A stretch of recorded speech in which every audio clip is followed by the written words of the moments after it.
Good morning. This is Mike Blair Reef. I'm at Starbucks once again, and feeling pretty good today. Hope everybody out there is feeling real well.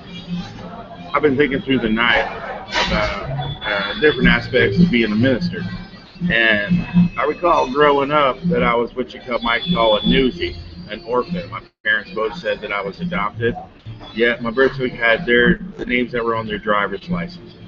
So I figured that was the price my dad had to pay for coming back from Vietnam with an injury. He had to get and deal. It was an obligation to the hospital. So in the course of that, standing on the corners, being the boy, go extra, extra, read all about it. Hey, mister, you got a quarter?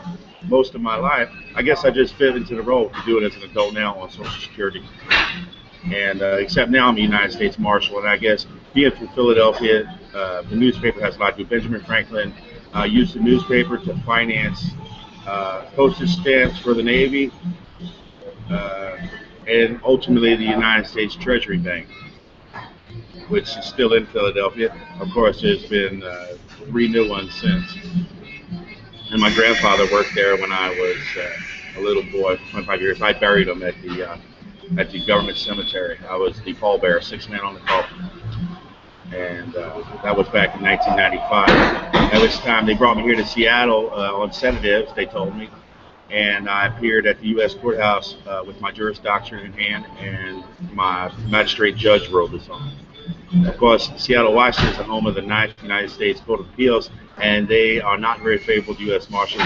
They don't think they all they cracked up to be. So the attorneys, it's very much a sheriff operation,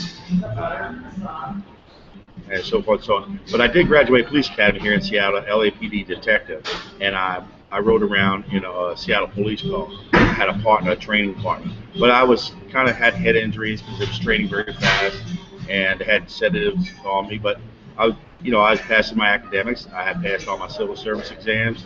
I was a hospital occasionally. I was a doctor at the hospital occasionally in Seattle. And one day in the basement, I woke up and I was talking to some of the detectives, and one of them said they'd kill me, and then others said, no, we won't. We love you, but that I could trade in all of my experience and knowledge and go off to Marshall College. So that's how come I left Seattle back in I guess it was about 1989, 1990 was when I said farewell to uniformed police services here temporarily. And then I heard there was a battle royal here because one of my last assignments was to stand out in front of the Paramount Theater over by the transportation terminal. And I was swept away in a limousine.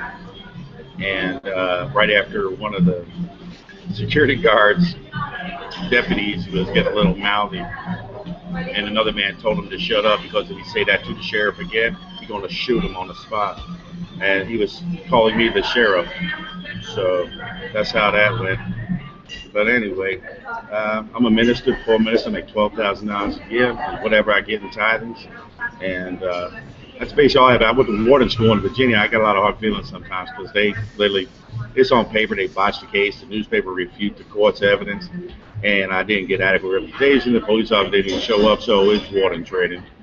And I've always been basically, the only time I ever had my gun was in picture days on sedatives, and the rest of the time just I just walk the streets. I used to be a truck driver though, and a short order cook, and a construction worker. So paid my way through college, 14 years of 40 hours a week when I wasn't on assignment. I had a regular job. All intents and purposes didn't look like sheriff or police. But that's what I did. And I'm just getting used to this system right. I'm getting my guitar pretty soon. I'm gonna rock out for y'all like I used to. Anyway, I gotta go. Later.